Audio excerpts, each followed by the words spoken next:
Yo, what's up guys? My name is Knowledge Makombe. Welcome to my channel, Nose Media TV. Guys, patinge chupaina uzipiti kama Zimbabwe wanda guys. Kana if first time yako kuya pano pa channel, please subscribe, share, like, comment. Tarisa mapikicha emakore afura ndiri kuona muchichema chii chiri kuitika. Muri kuti mukangotarisa chete mapikicha emakore adarika muri kubva matanga kuchema. Dambudziko riri kuitika zvinhu zvaimbaitika kumashure asi zviri kuitika zvinozvi ndanga ndine zvanga ndinazvo handisi kunzwa, taurisai.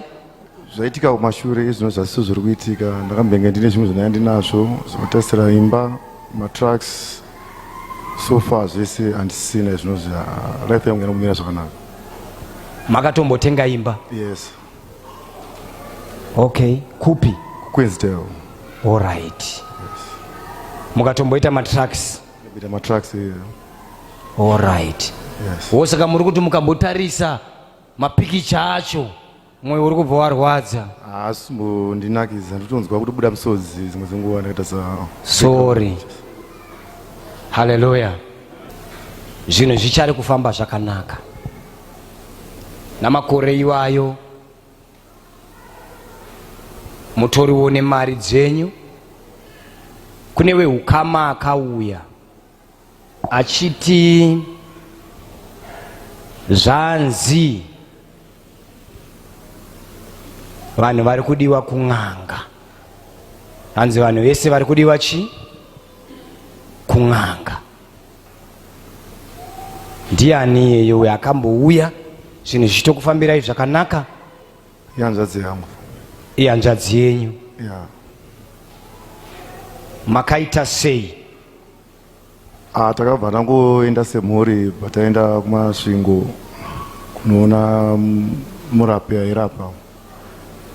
Patagadzikwa vari pabonde ndokubatiswa tsvipo inakabatiswa. Ndo pane nyaya ipapo apo? Ndo pane chi? Ndo pane nyaya. Chakaitika ndechekudaiso hanzvadzi yenyu akafamba ndokubva audzwa kuti kumhuri kwako kune munhu ane mari, munhu iyeyo ari kukushandisa. Saka imimi muri makanzi makatora laki rehanzvadzi yenyu kuti muwe nezvamakanga munazvo. Saka hanzvadzi ndokubva yaruka zano, ndokubva yanzi ukakwanisa kuuya naye tinopidigura zvinhu. Mapanzwisisa ka? Hanzvadzi yenyu iri kupi izvozvi? Izvo iri kuAmerica. Ari kuAmerica ka? Yeah. Zviri seiwo zvinhu zvake sofa? Izvo haakudza zviri kufamba, zviri kumufambira izvo. Good. Makakanikwa. Hanzvadzi yenyu yakadini? Makakanikwa, pakachinjwa kapu. Esau na Jacob. Esau nani? Ndo nyaya iripo ipapapo. Ndo zvakaitika. Saka ikumbira kuti ndivamene ndikakwanisa kubatsirwa profeti mose wandibatsirawo munhu waMwari ndikwanise kuva ndichidzokera palife yangu zvainga iore. Pari zvino munomboenda kukwekwe. Munomboenda kupi? Kukwekwe. Ndokuti ndikunamatirei momboenda kukwekwe. Imi endai mumbonotsvaga chero vanhu vokushanda nawo, muchamboshanda muchikorokoza muriko. Handitika muchikorokoza kudaro pane zvichazongoitika.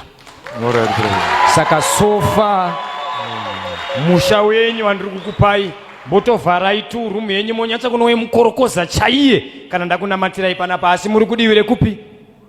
Kwekwe. Handitika? Alright. Munozongodzokawo musazondikanganwawo shamwari. Aiwa, ndikanganwe kana zvafamba. Musazondidini? Aiwa, ndikanganwe kana